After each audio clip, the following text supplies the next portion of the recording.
దీనులుగా మనం బ్రతికితే మన జీవితంలో దేవుడిచ్చే గొప్ప ఆశీర్వాదం ఏంటి తెలుసా?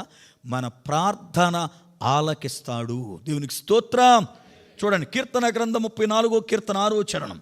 కీర్తన గ్రంథము 34వ కీర్తన 6వ చరణం. ఈ దీనుడు మొర్ర పెట్టగా యెహోవా ఆలకించెను. చాలు.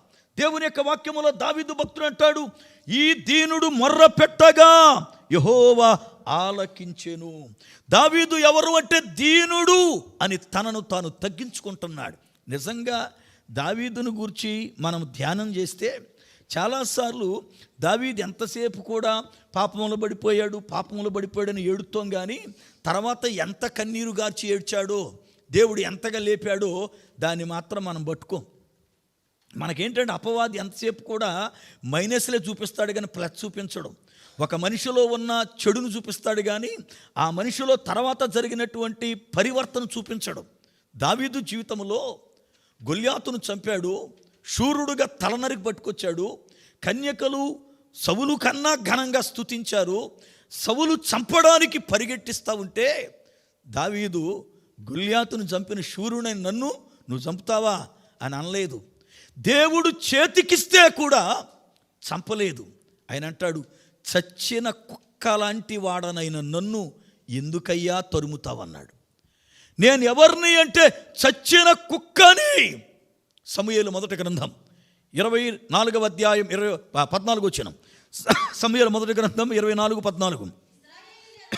ఇశ్రాయేలీయుల రాజు ఎవరిని పట్టుకొన బయలుదేరి వచ్చి ఉన్నాడు? ఏ పాటివానిని తరుముచున్నాడు? సచ్చిన కుక్కను గదా, మేనల్లిని గదా. చాలు. మేనిల్లి అంటే నల్లి లాంటి వాణ్ణయ్యా, నలిపితే చచ్చిపోయేవాణ్ణి. చచ్చిన కుక్క అంటే కంపు కొట్టేవాణ్ణి కదా. చచ్చిన కుక్కకు విలువ లేదు. బతుకున్న కుక్కనే ఎంత రేట్ అయినా పెట్టుకుంటారు, అది ఇంట్లో ఉంటుందని. చచ్చిన కుక్కని ఎవడుంచుకోడు ఇంట్లో. అది ఎంత కోటి రూపాయలు ఎట్టు కొన్నా తీసుకెళ్ళి బయట బారేయాల్సిందే.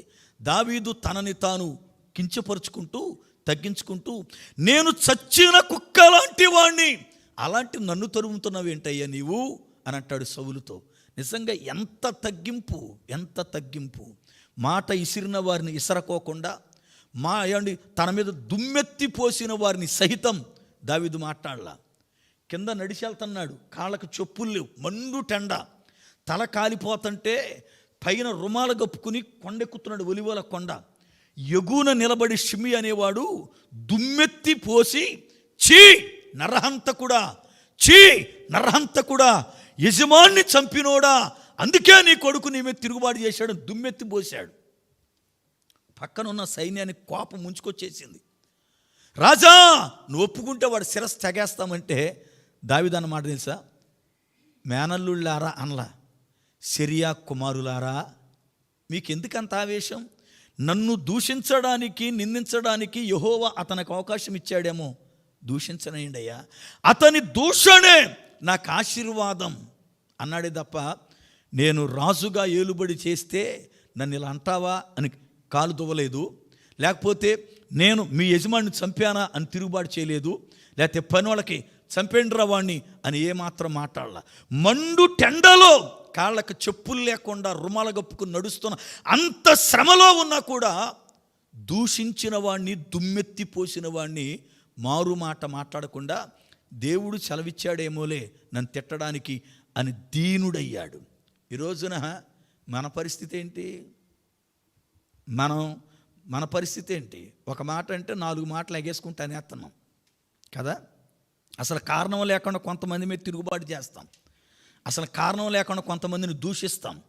కారణం తెలీదు. ఎందుకు తిడుతున్నాం ఆ మనిషిని అంటే, ఆ పని చేసాడు, ఆ పని చేస్తే నీకు వచ్చిన నష్టం ఏంటి తెలీదు. లేకపోతే అలా అతను బ్రతికితే నీకు వచ్చిన ఇబ్బంది ఏంటి తెలీదు. ఇవేమీ లేకోకుండానే చాలాసార్లు మన ఆత్మీయ జీవితంలో మనము దీనులుగా కాకుండా గర్విష్ఠులుగా, అహంకారులుగా, తిరుగుబాటుదారులుగా మనం బ్రతుకుతాం. దానివల్ల మనకు రావాల్సిన ఆశీర్వాదాన్ని మనమే చేతులారా పోగొట్టుకుంటాం. బైబిల్ చెబుతుంది, ఆయన ప్రధాన కాపరిగా ప్రత్యక్షమయ్యే రోజు ఉంది. ఆ రోజున నీవు దీన మనసు అనే వస్త్రాన్ని అలంకారముగా ధరించుకొని ఆయన ముందుకు రావాలి. ఎందుకంటే విచిత్రమైన వస్త్రముల చేత ఆమె తనను అలంకరించుకొని ఆయన ఎదుటకు తీసుకురాబడుతూ ఉంది. ఈ రోజున సంఘం దేవుని ముందుకు ఒక రోజున రాబోతుంది. వచ్చినప్పుడు ఆయన నీ వస్త్రాధరణ చూస్తాడు.